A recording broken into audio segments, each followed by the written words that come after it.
of you. Yes, fine. Yes, sir. Yeah. So what is written there on the board? Natural language processing. Fine. Thank you very much.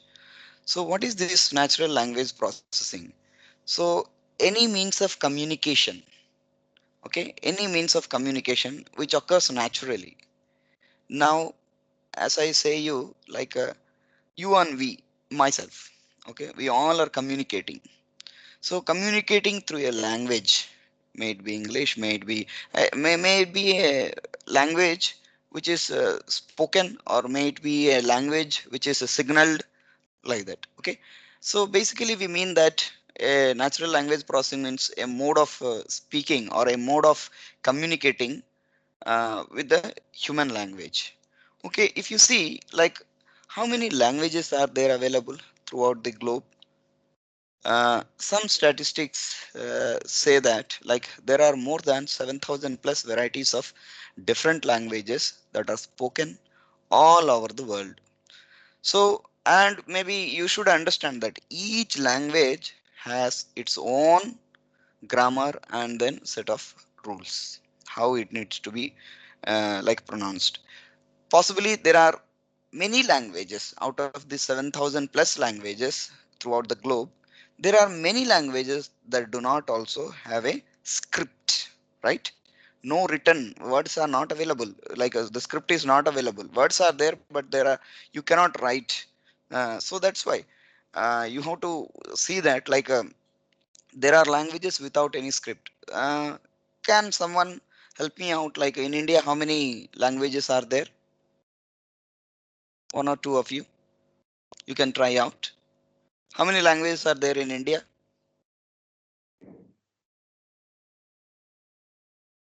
Sir, overall, it's Yes, 225, I think. 225. Yes, Okay, nearly. good number. Anybody else? You can try it out. Someone else?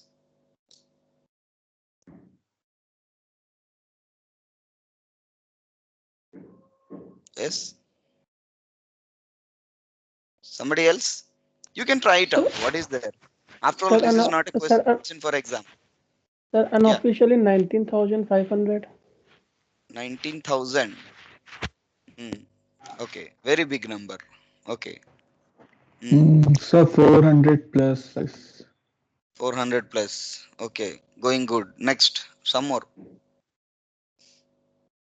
For till now, the three among the three answers, uh, 400 is the nearest answer. Okay, how much near I cannot tell you right now. I will tell you, but somebody else can make a try. Yes, come on, it's Approx very 450.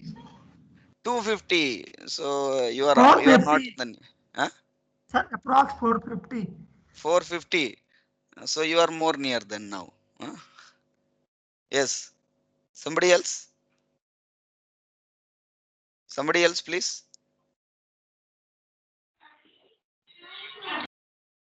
Yeah, please come out with your own answers right now.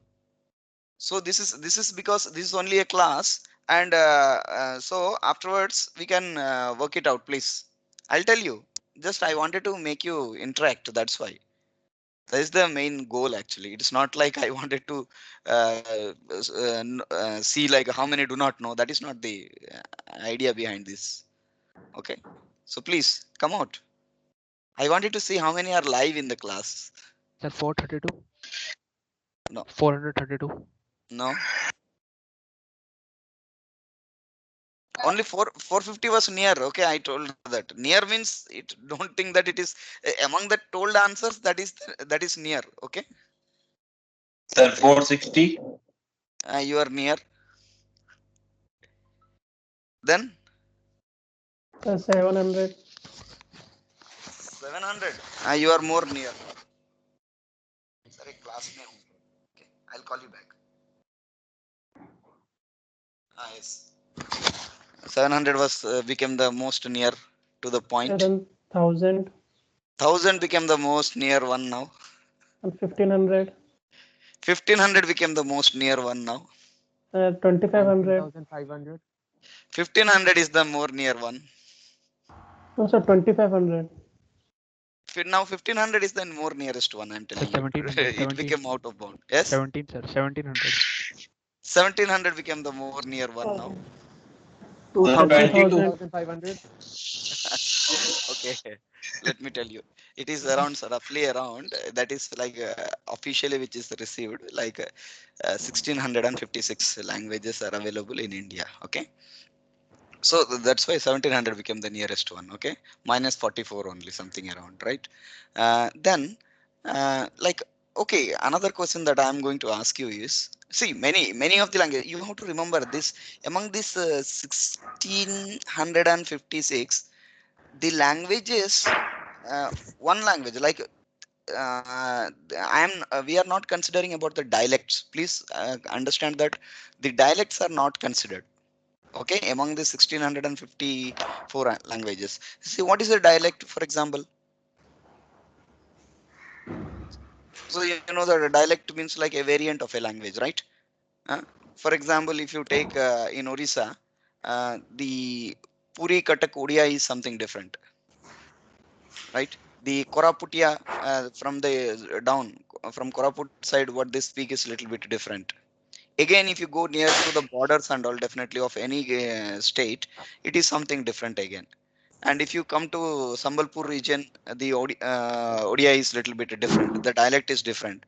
And if you move towards Bengal side, again the dialect is different. Uh, so this is variants, right? This is a variant. And if you see, like for example, you take Hindi. Hindi almost it has got see so many dialects of Hindi. 32 dialects of Hindi. Hindi it is there. Various dialects. How many? How many? What is your national language? Sir, Hindi or English? Hindi? Ji sir. Yes. Ji sir. Sir, Hindi, sir, Uh, Hindi. Hindi. Yes, sir. Uh, I give quick. Come on, give me a quick answer. Somebody. The number of national languages in India is 0, 1, 2. 2.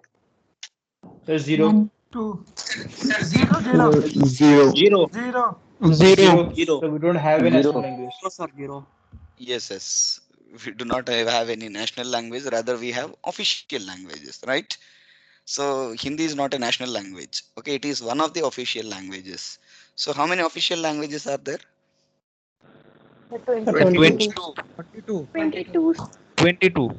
Yes, there are 22 official languages. And to get an official language, what is the criteria? I'm trying to interact with you all. Okay, so feel free to get an official language. 1 million people at least have to speak that language.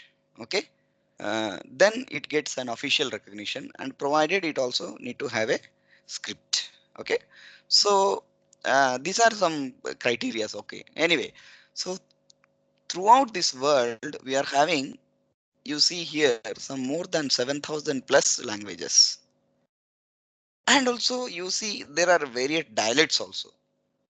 If you take English as a language, American English, British English, China English, Chinglish sometimes we call it, right? So it means that, see, what is that dialect is nothing but it gets mixed with some other language. If you go to Hyderabad Telugu is not a Telugu basically, but it is a dialect, right? It is a mixture of Urdu and Hindi and Telugu. Okay, that it happens. If you go to in Andhra Pradesh, if you go to Telangana, okay, there the Telugu varies. There is another dialect of Telugu. You come to Srikakulam and this northern part, okay, northern belt of Andhra Pradesh. You see Srikakulam, Vijayanagaram, that area and all. If you go, you can find that like there is another dialect. And if you go to down south to Rayalaseema, you will get another type of Telugu, where it is a dialect. Okay, there is a variance of that particular language.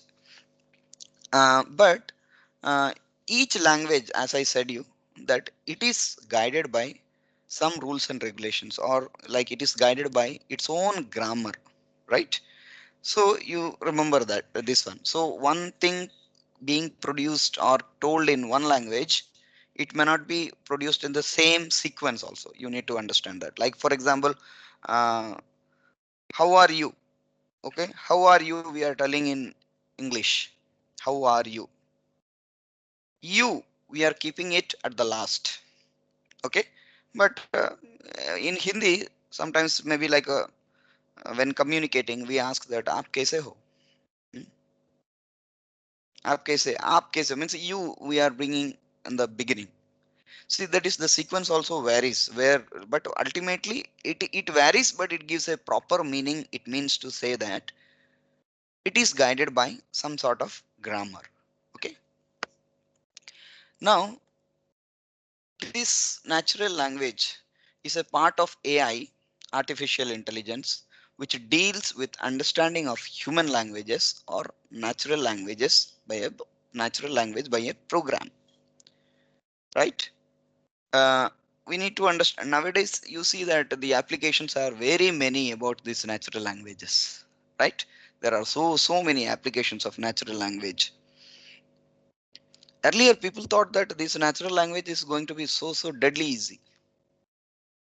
Okay, it's going to be so dead easy that anything can be done. Means the conversion can be, translation can be done yeah, in a some maybe like within a 1 year or 2 year the complete world translation can be done. But things have changed or difficulties have arose with the problems like ambiguity.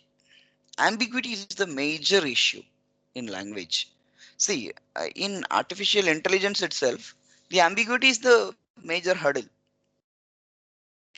So what I say is that now, see, if you see, AI is booming. Not is booming, has boomed a lot, right? Artificial intelligence. Once upon a time, it had a great wave. Then again it came down, lack of funding and all. Again it had a big wave. Again it came down. Again it has got a big wave, third wave. Okay, you can say that this is the third wave of AI, or maybe like for data science, or maybe like for natural language processing also. You can say that this among all AI problems. Okay, speech, the problem of speech was the first recognized, like means like the application of AI problem. If you see, like among speech, it means to say that it's like you try to take into consideration the natural language also. Okay, it means that due to the huge complexity in a language, the solving of the problem, the natural language problem, was very difficult actually initially. Many things actually were the reasons, like you take, we could not have that time. Okay, we could not have sufficient computing power, we could not have sufficient processing techniques, maybe like the fast processing techniques, storage techniques. Okay, and also we could not have maybe the best uh, techniques that time to solve the problems of natural language. So ultimately, you need to understand one thing, that if you are able to solve all the problems on in natural language processing, it means that you can solve all the problems in artificial intelligence. If you are able to solve all the problems in artificial intelligence, it means that you are able to solve all the problems in computer science. So you need to understand that the biggest problem in computer science is AI, and the biggest problem in AI is the natural language processing. It is mainly because of the complexity. See, when finiteness is there, everything you can solve the problem easily. Okay, but if complexity arises, solving the problem becomes very, very difficult. So that's why this natural language processing, as I say you, is a part of AI, okay, which deals with understanding of human languages. Now, understanding.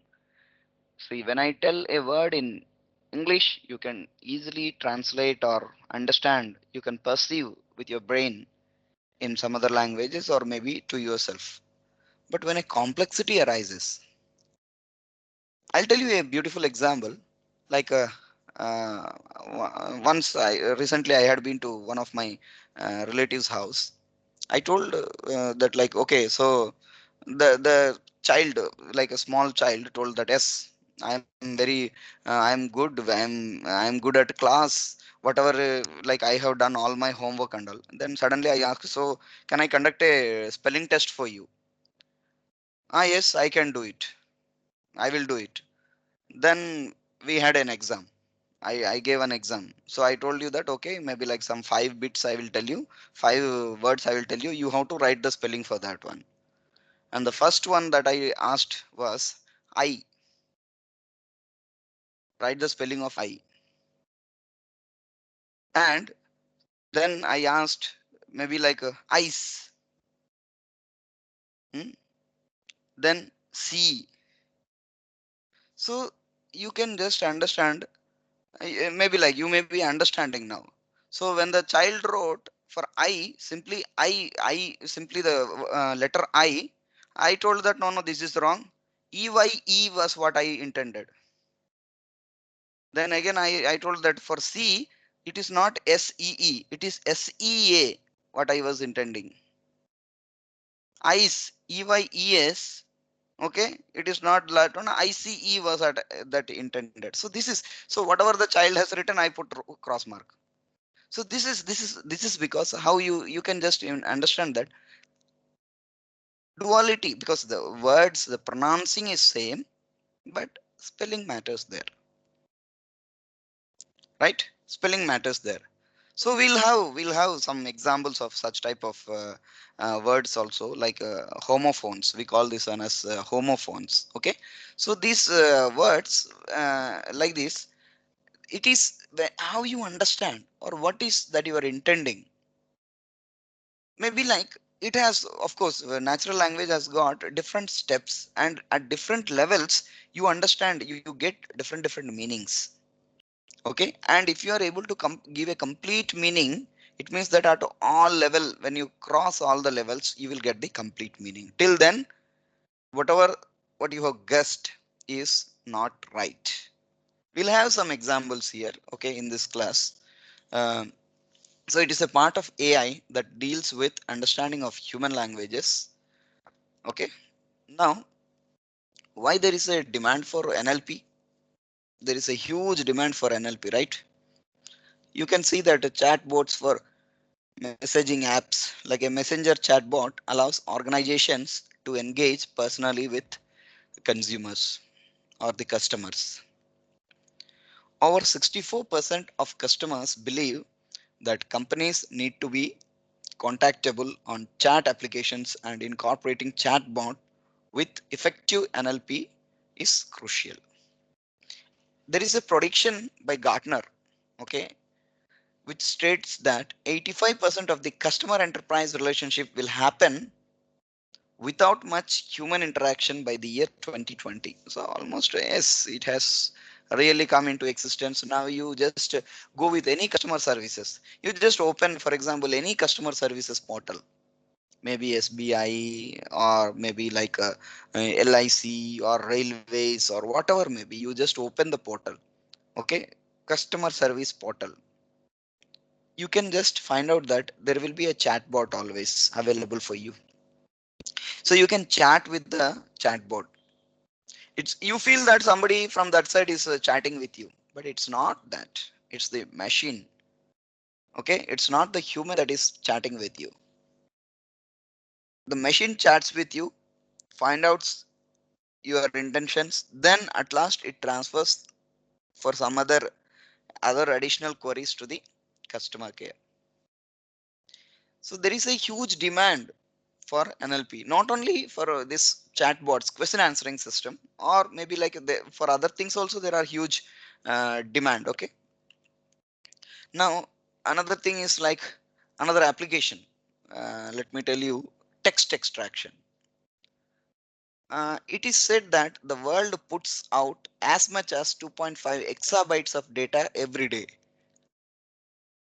which means 90 years of worth high definition videos or 530 million songs or 150 million iPhones. You can just understand that companies are frantically looking for effective means of mining the gold rush of data.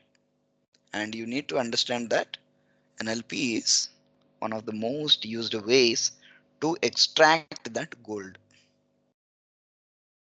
Right? That is the reason. Now currently the data, see, like the internet or maybe like digitization has increased a lot, and due to this digitization huge data is being collected, and once huge data is being collected, to extract some useful information from there, we have so many data mining techniques, and these conventional data mining techniques maybe like are not sufficient enough. You may have to go extra to get the meaning or the semantics.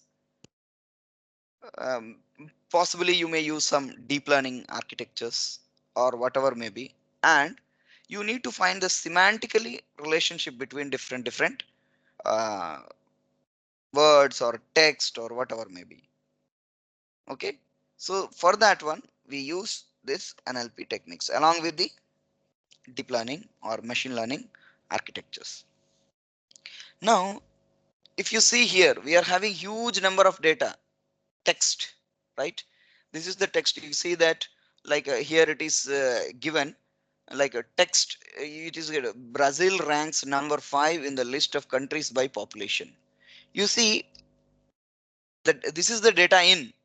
It means that you can sort it out maybe like with different for different countries and all. You see in the green table that is given there, the countries with the largest population can be sorted out. We can extract this one. You say Brazil ranks number 5 in the list of countries by population. If it is said, it means that number fifth, it means that there is fourth, third, second, first, like that, or there is a sequence of numbers which can be assigned to each country, different countries, right? This is the thing that we are trying to extract, maybe like using some NLP techniques. So unless and until don't understand, or if we understand this particular sentence, then only we can extract few things out, right? Similarly, there are given other examples also like that. Now you can find out various number of applications of this natural language processing in group 1. So like minor, little bit major, then more major applications.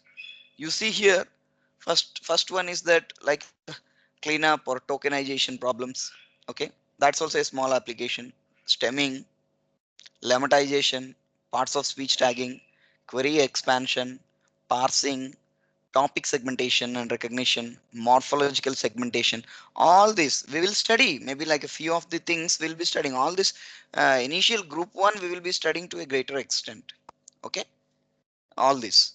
And group 2, if you see, information retrieval and extraction, relationship extraction, named entity recognition, sentiment analysis, sentence boundary disambiguation, word sense disambiguation, text similarity, co-reference resolution, discourse analysis. Now, if you see in the group 3, it is like more major tasks, bigger tasks to a higher level. Machine translation, automatic summarization and paraphrasing, natural language generation, reasoning over knowledge base, question answering system, dialogue based systems, or image captioning and other multimodal tasks. Do you agree with me with all the applications of this NLP here? Yes, you should. Okay, with group 1 with like maybe like a minor application. Group 2 little bit bigger application than group 1. Group 3 a major application than group 2. Like this, the levels of complexities, with the levels of complexity in solving that applications, it has been projected here. Okay, group 1 requires less complexity, group 2 requires more complexity. Maybe like you may try to use it some of the applications of group 1 again. In group 3 you may be using the group 2 and group 1 applications again there. So major complexities occurring over here. So you see a basic structure of a NLP application given here. You have the interface, okay, web interface, maybe like, or the online interface you are having with the user. You see, like maybe if you take a mobile, okay, maybe you will have a interface either through a command line mode or some texting, maybe like you text using some messengers, either WhatsApp or Telegram, Instagram, or whatever maybe, or you take the data from, extract the data from the cloud, or maybe using speech, or maybe like whatever maybe you try to give. This is the interaction module. Okay, after collecting the data from there, you pass that to the NLP layer, natural language layer. So the natural language layer, its main goal is to translate the query that is given by this application interface into some information for appropriate responses. So what it does, it sends this one to the knowledge base or the source content, and this knowledge base basically contains the database of information that are needed to respond queries of customers request, right? It has got this is the thing actually, like, but unless and until the NLP layer doesn't ask, it will not provide. Okay, it asks maybe the for the required query, it gives the result set for this NLP layer, then it processes it, then it gives the response to the user interface. And maybe like for that it may also keep a backup data storage. In the data storage, it may keep up like interaction history and various other analytics that are related with the query and with the retrieved fetched data. It may keep up in the this data storage. So this contains interaction history of chatbots with user. So this is the basic structure of an NLP application. Maybe nowadays we are using the application like Google Siri, Google Assistant, or Apple Siri, maybe Amazon Alexa, like this. You are trying to use it, right? Different types of Cortana, like that. You're trying to use it to different assistants, digital assistants, maybe like, or maybe like Amazon Fire Stick also is there nowadays. Maybe like non-smart TVs and all, they are providing with that packages where like you can just speak and get the answer, right? You speak to your mobile phone. You simply say that like Alexa, can you please name who is the next who is the best batsman in or who is the captain of cricket captain of the Indian cricket team. So it is going to give you the correct answer, right? It searches the web and it retrieves the data, and then it brings and then it gives the data to you. This is how like we are using it. It's an everyday use. Applications are huge in nature like that, right? But the thing is that we are not recognizing. Maybe like we are not recognizing what is what. That is the only thing. Okay, otherwise we are using it. It has become a need of the hour now. Okay, now am I audible? Yes, sir, you're audible. Yes, okay, fine then. Okay, now this is an important slide that you need to understand. Okay, uh, various steps you can say, or the components of NLP. You try to give the input sentence. Suppose I say that I am a boy, I try to give the input. Then it goes through various sentences or various steps, and then the ultimate result or the meaning is being extracted. Now we have got different steps. As I say, you hear that the input sequence is there. Then we are having the morphological processing, the syntax analysis, the semantic analysis, the pragmatic analysis, and then the discourse analysis. Like we should be we should know thoroughly about what happens in each of these steps.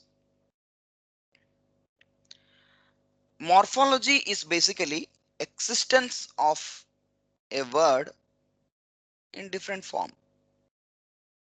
We'll see about that. Okay, what are the type?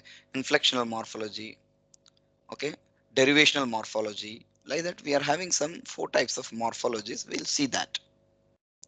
Okay, morphology means it gets inflected, or like what is the variation, what is one of the variation, maybe like I have that. Okay, it's not here, but let me try to tell you that one. There are different types of morphologies. Okay, uh, one is inflection. Let me try to get, yes,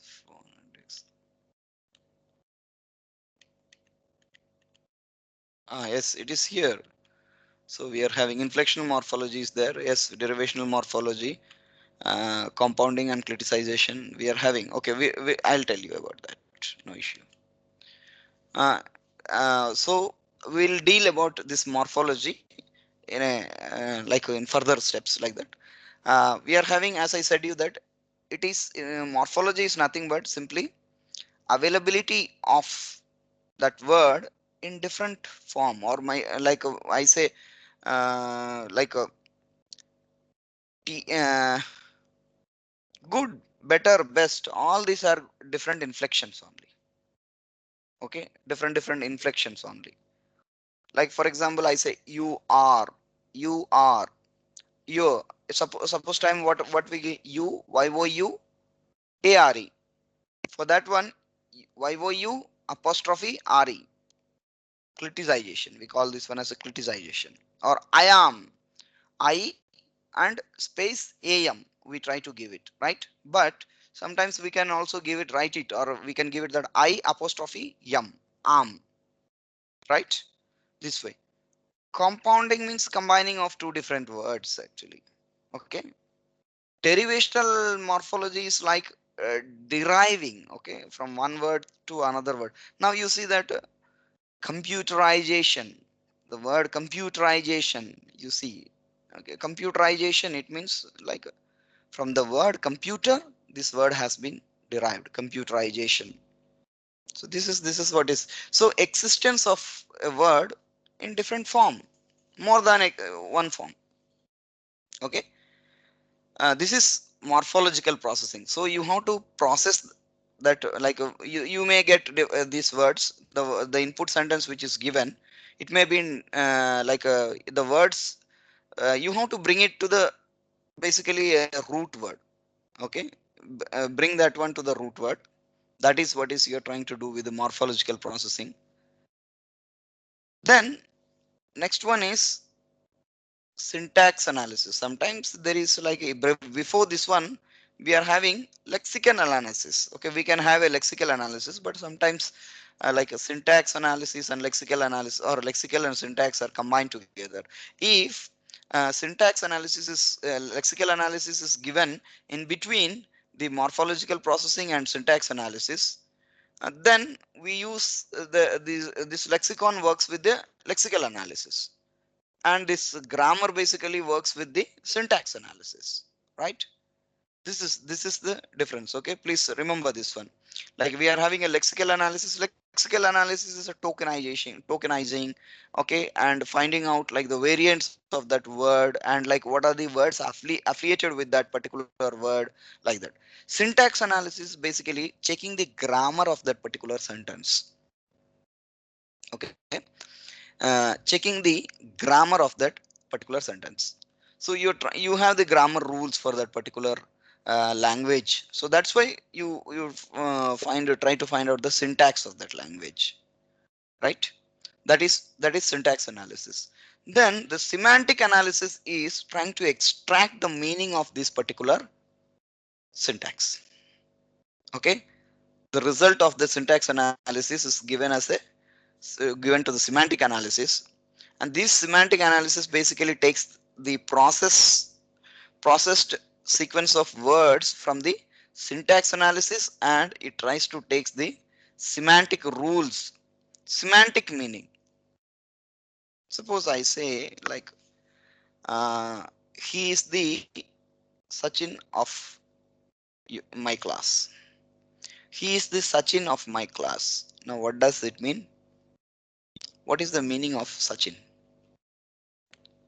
Okay. Or suppose I say that he is a batsman of my class. Now I simply say that he is the batsman of my class.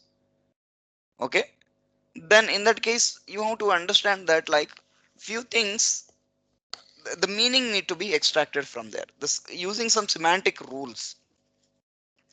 Probably maybe like he's a sportsman or something like that. You need to, that is more deriving more how, what is the level of semantics, again you try to derive from there.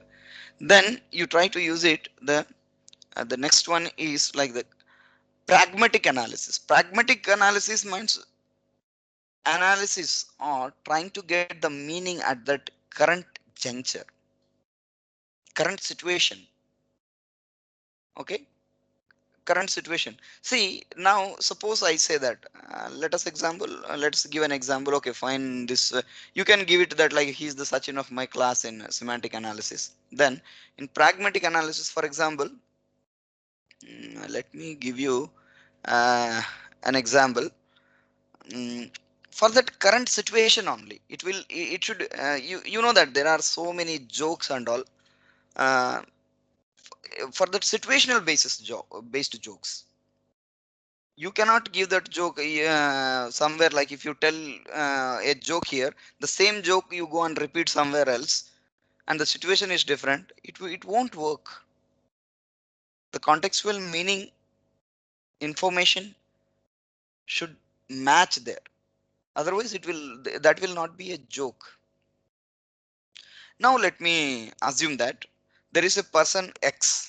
Okay, X is maybe like a great, okay, he is a great he had a very great history, and this X only, maybe like at the current situation, maybe like till 2019 he was a very great personality, and from 2020 he is not a great person, for example. Now let us try to see, there may be many Sachin lovers in this class. Maybe like, but please just let me tell you that like Sachin is a great batsman. Okay, but when you are speaking with respect to a particular context, he is a member of parliament also, right? How many of you know that he is a member of Rajya Sabha member? Anyone doesn't know, by the way? Yes, yes, sir. Ah, Yes, sir. you know that he is a member of parliament, but how many days he has attended the parliament meetings? See, so suppose I am telling that in the for a classroom context, suppose I in the ground I tell that in the ground everybody are playing, and you tell that sir, you please give batting for him, he's the Sachin of my class. Then what does it mean? It means that he is a best batsman, means he's a good batsman. Yaar, usko bhejo, you send him to the batting lineup. Suppose in a class I say that um, maybe like in a class while taking the attendance and all, somebody do not attend the classes regularly, so I say, so you are the Sachin of this class. What does it mean now? See, I'm not criticizing, this is only an example, please take it lightly. Okay, if somebody are die-hard fans of Sachin Tendulkar, please do not come and hit me when you come back to the institute here. Okay, but just it's an example. So see, let us assume that Sachin has attended very less number of parliament sessions. Okay, this then In that case, what you can say that he is the Sachin of your class, my class means it means that he doesn't attend the classes. So it is contextual, right? That is contextual. In the ground, if I say Sachin, he is a hero. In the class during attendance time, when I tell, so you are the, suppose I ask a student, I am taking the attendance and regularly, and then suddenly one day that student never comes, and one day suddenly he appears. Then I tell that, Are yaar, you came to the class today? Yes, sir, I came to the class. So because he is attending very few classes, so you are the Sachin of this class, if I tell. So it should be a, so what should I mean now? And many of the sarcastic statements given are basically pragmatic in nature. Okay, they are pragmatic in nature. So this is because it depends on the context. And another one is at a higher level, if you see the discourse analysis. Okay, what is this discourse analysis? Is for the connected sentences, meaning of the connected sentences. See, when you are arguing with your, or not arguing, maybe, yes, arguing also is correct to some extent. When your father, mother, or brother, elder brother is telling you, or when your near and dear ones are telling you something, before they complete their sentence, only you start speaking. Huh? See, that is not good actually. Why you say is that you understand what they're trying to tell you, try to understand till the end. Let them finish it. Then what is the intention, whether they are going to they are having a good intention or bad intention about working out with something. Huh? You suppose you that a boy falls in love with a girl and then he goes and tells at home. Hmm? He, because that boy knows that girl, and then okay, fine, the boy he fell in love with that girl and he goes and tells. Somehow the घर में now the panchayat is there at home, and the father tells that uh, like the mother explains to him that nahi hai beta, we are very cultured family, many things and all. The mother tells, and everybody tell about, grandma tell everybody. Now the father starts speaking. Now the boy gets very much annoyed. He tells that, before he starts that, देखो बेटा, I was I was 18 years old when I married your mother. Huh?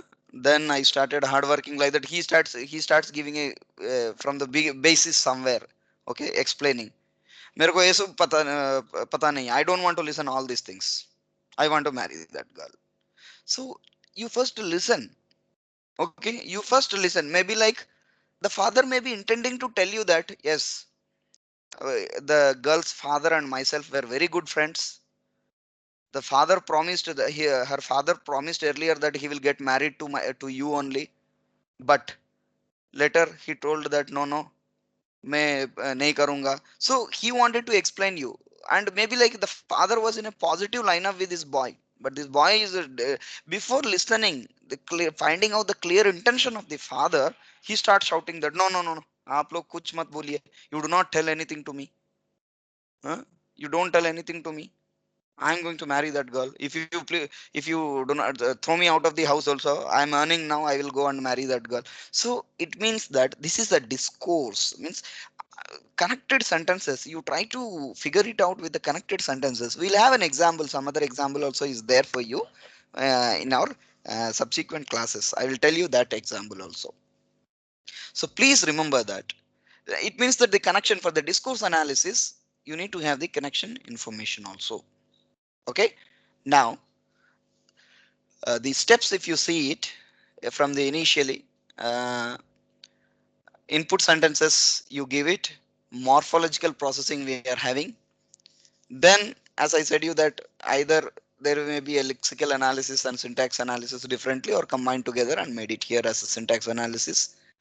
Then semantic analysis, then pragmatic analysis, then discourse analysis.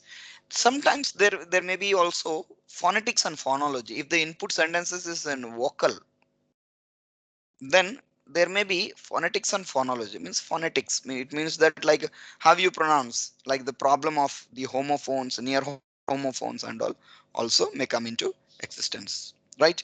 Suppose I say some words like car price, okay, got a plate. Now I have that examples also in my further slides for that one. Got a plate, whether got a plate or got up late. So what is the meaning of that one? So when I pronounce something, okay, when I produce my words, what is the exact meaning that you're trying to give?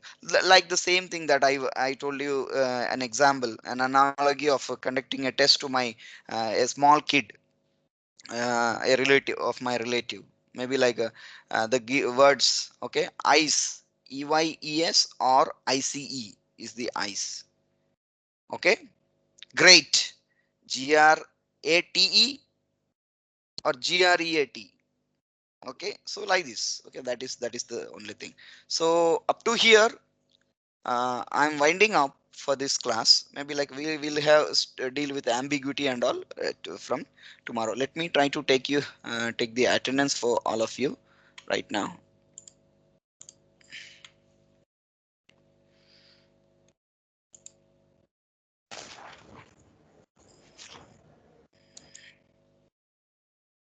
And I'm switching off the stopping the recording.